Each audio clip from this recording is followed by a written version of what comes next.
obudde bwe tubaddemu buli omu abadde afuba okukola ekisuubirwamu ng'omukkiriza oba ng'omukristo. Tubadde mu lugendo olututeekateeka obulamu si bwa kusiiba nnakwana zokka naye okwongera okuteekamu amaanyi nga bwe tuteekeddwa okutambula ng'abakristo abannamaddala.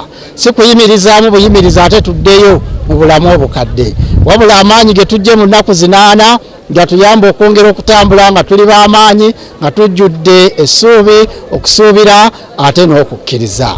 Twesabire empisa ennungi ze tuyigidde ze tutambuliddemu, ez'okwegayirira, ez'okwebonereza, ebikolwa ebyekisa nga tugabako ebyo Mukama byatuwadde, tusigale nga tubitambuliramu ne bulijjo nga n'ekisiibo kiwedde ennaku zaffe zonna ez'obulamu. Yeah, this is my third time, mulundi gwa kusatu nga nkikola, era kindeetedde ensonga lwaki nkiddingana emirundi gino eno gyonna. It's because of kale ebyawandiika wembeera nga nsoma ebiseera ebisinga bimpa amaanyi kulaba nti mbikola bino eno, ate n'obulamu bwa Yesu Kristo bwe yali abeera nawo wennyini bumpa amaanyi okulaba nga mbikola. Fine, tisobola kubeera nga ye, kubanga tumanyi ye yali w'amaanyi ko, yali asinga ne ku bantu, naye ate karakita ye, mbeera zonna bye yali akola, ebyo byonna bye bimpa amaanyi. Obulamu bwa Yesu Kristo era kyenkala mba nefumitiriza mu mbeera yange ne karakita ye nga gye yali akozesa ebiseera biri eri, kubanga buli omu alina ebibi, so nange mba nefumitirizamu ku bibi byange, era ng'abantu abalala mbadde mbalaba nga batambula nabo babifumitirizamu ku bibi byabwe. Kyekyo kyekindeetera okukikola. Bwe mba nkola binene ebintu mbeera mu kusaba nze nange kennyini, era sobola kulema nti waliwo ebitagenze bulungi. Buli kimu kyonna kyenkutteko kikoze kiyiseemu, naye byennyini ebitannaba bijja yitamu. Simanyi oba ofuna obudde n'obimbuuza personally, naye nga ndi sure olwo ate n'abamu ku bamembers baffe betu actinga nabo bennyini badde babiraba. So ebivuddemu nga mbikola bino eno bingi, kyensobola okuwulirako kale ng'ekimu ku kyo, status yange mu society eri waggulu nnyo, kubanga bakulaba nga okola nga Yesu, olwo ekifaananyi society kyebe kutwaliramu, so kutwalirako eyo level ya waggulu. Ate n'ekirala nange nze kennyini waliwo ebintu kati besitasobola kukola, kubanga kati webikola bakulabanga nga ali mu kifaananyi kyani ng'eyakola nga Yesu.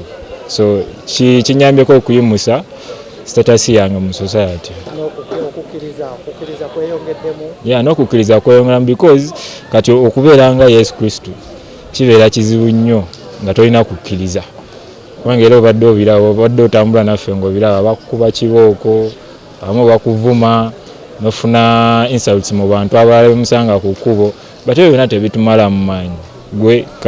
Nze kasita ntegeera ki kyendiko just ku bantu eneringanga like spreading the gospel to the people, abantu yonna gye tuba tuyita.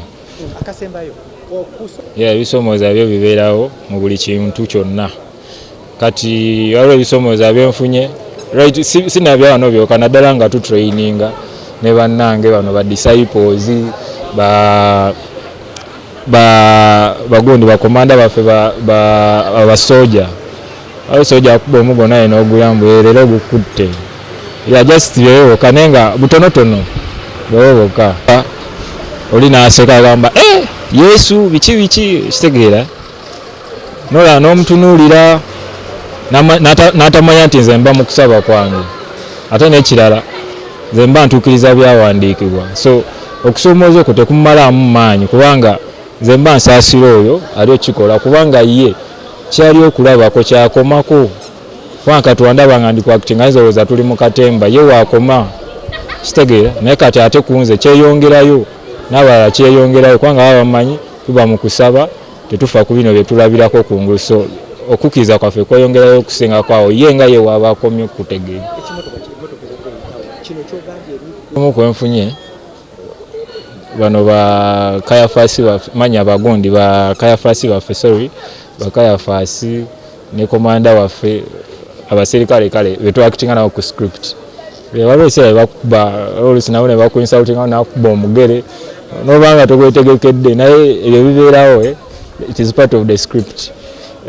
Okusomooza okw'amaanyi kwenfunye omu n'obagambako ne basekamu ne bakutereeza. Amanya erinnya Father James Patrick Jumba anze bwana mukulu wa Word of Africa Mbuya Catholic Parish. Leero Good Friday olwokutaano olutukuvu kwe tujjukirira okubonaabona ate n'okufa okwa Mukama waffe Yesu Kristo. Tutambuze ekkubo ly'omusaalaba nga tujjukira Yesu Kristo okubonaabona kwe yayitamu olw'okutulokola n'okutununula. Naffe twegasse wamu naye tusobole okuzuukira awamu naye. Mu kkubo lino ery'omusaalaba kumbi tuyigiramu byonna bye tuyitamu mu bulamu bwaffe nga tugoberera Omukama. Gye tuyise mubaddemu abatuze twesindika, tugwa, twekoona, naye ffenna nga tusituka paka we tutuuse we tukoma. Okutujjukiza nti mu kugoberera Omukama mulimu era ebitufaananira ng'emisaalaba, ebisirituko, mulimu okugwa, naye era tuyimuka ffenna ne tusobola okutuuka. Mubaddemu okwesindika, naye byonna olw'okuba lunaku lukulu sirabye balwana. Buli omu abadde agumira amulinnyeeko n'amusonyiwa nga tulina ekigendererwa kimu kya kumaliriza na kutuuka ku Kalivaaliyo. Ne mu bulamu obwa bulijjo twesabire mu kusindikagana, mu kwerinnyako, mu butassa kimu, naye tufune omutima ogusonyiwagana ffenna tusobole okuba abawanguzi awamu ne Mukama waffe Yesu Kristo nga tuzuukira nga tuva mu ebyo byonna ebitusiba ebitufaananira ng'entaana ez'enjawulo. Tusabe amazuukira gano gatwongeremu essuubi, gatwongeremu okukkiriza, gatwongeremu okussa ekimu. Nga Yesu bw'ataalemera mu ntaana n'avayo oluvannyuma lw'ennaku 3, naffe tusuubire era tube n'essuubi ti mu ebyo byonna ebitusumbuwa Omukama ataaleme tuwa buwanguzi ne tuvaayo nga tuli bawanguzi nga Kristo yawangula olumbe n'ekibi. Mbaagaliza amazuukira ag'essanyu. Yes.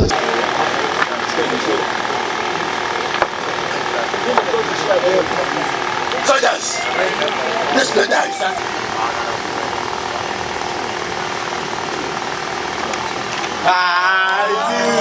See you. Next time we'll do my land. Of God, faith first and save yourself.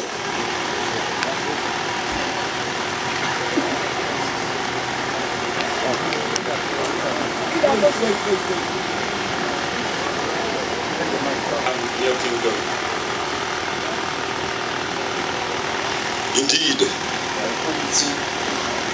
he replied, "Today you will be with me in paradise." The time of execution has come. Jesus' hands and feet are nailed with a cross.